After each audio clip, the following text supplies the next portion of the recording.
Les élèves du collège Bory de Saint-Vincent, en 5e, vont vous lire un extrait de Daphnis et Chloé.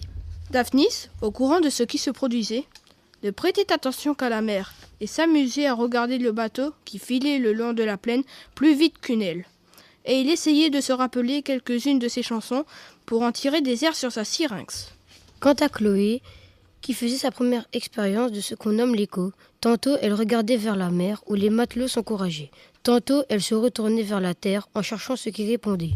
Et lorsqu'ils eurent passé avec leur bateau et que le ravin eut repris son silence, elle demanda à Daphnis si derrière le promontoire il y avait une autre mer avec un autre bateau qui y naviguait et d'autres matelots qui y chantaient les mêmes chansons et se taisaient tous à la fois. Daphnis se mit à rire tout doucement. Plus doucement encore, il l'embrassa et, lui posant la couronne de violettes autour de la tête, il se mit à lui conter la légende d'Écho en réclamant pour la lui apprendre 10 baisers de plus comme salaire. Il y a, ma fille, toutes sortes de nymphes. Les mélies, les dryades, les nymphes des marais, toutes jolies, toutes musiciennes. L'une d'elles eut pour fille Écho, mortelle comme son père était mortel, jolie comme sa mère était jolie. Elle était élevée par les nymphes et les muses lui enseignaient à jouer de la syrinx, de la flûte, de la lyre, de la cithare. Sur tous les modes, si bien que cette vierge parvenue à la fleur de son âge dansait avec les nymphes et chantait avec les muses. Mais elle fuyait tous les mâles et hommes ou dieux, car elle tenait à sa virginité.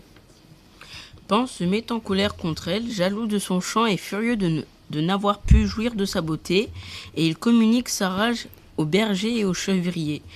Ceux-ci, comme des chiens ou des loups, dépècent la jeune fille et la dispersent sur toute la terre, tandis qu'elle chante encore ses mélodies. La terre, par amour des nymphes, ensevelit tous ses membres en conservant son talent musical. Au gré des muses, elle fait entendre une voix qui imite tout, comme autrefois la jeune fille, Dieu, homme, instrument de musique, bête sauvage. Elle imite même Pan jouant de la syrinx.